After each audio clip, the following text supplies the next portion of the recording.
ជាក្មេងមកពីស្រុកមរស័យបាយគាត់អ្នកលូបាយគាត់ថាលោយ៉ាងដែលមានកូនជាកវី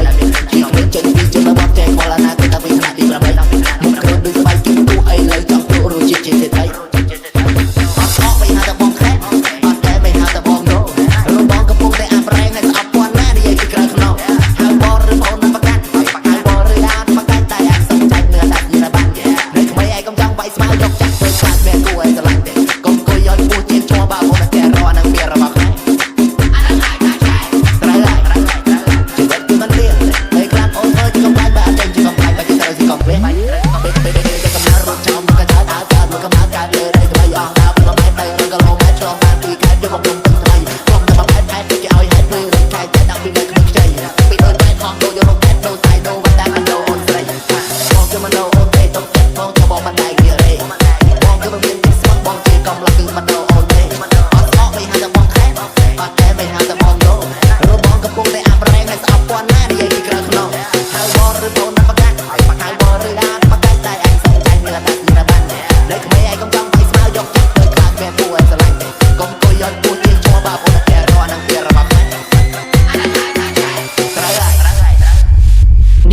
ជាតន្ត្រីរបស់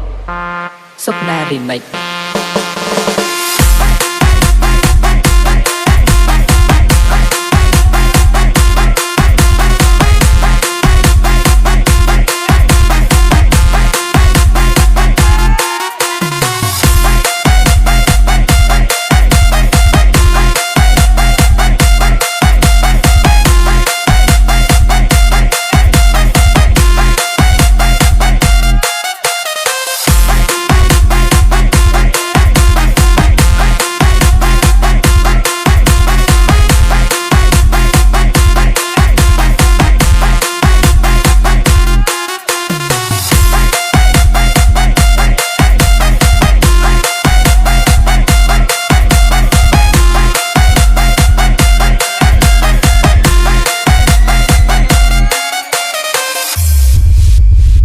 នេះគឺជាតន្ត្រីរបស់សុកណា Remix អត់បីហៅតែបងខែអត់តែបីហៅតែបងនោះរបងកំពុងតែអាប់រែងហើយស្អប់ពាន់ណានិយាយពីក្រៅខ្នងហៅបងឬបងនឹងប្រកាសហៅបងឬដានប្រកាសតែអាចសំចាច់នៅដាច់នេះបាននៅក្មេងឯងកុំចង់បាយស្មៅយកចាក់ទៅខ្លាចមានគួរឲ្យស្រឡាញ់ទេកុំគួយយកពោះជាឈ្មោះបាបងតែរនឹងពីរបស់ខ្លួន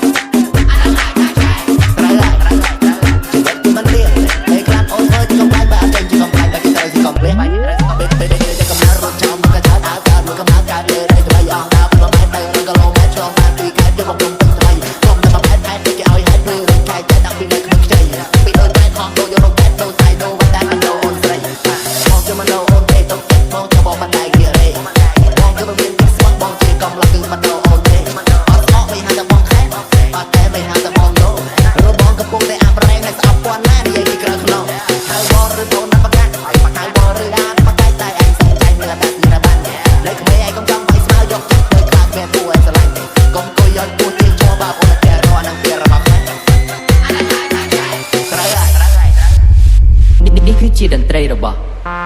សុកណា Remix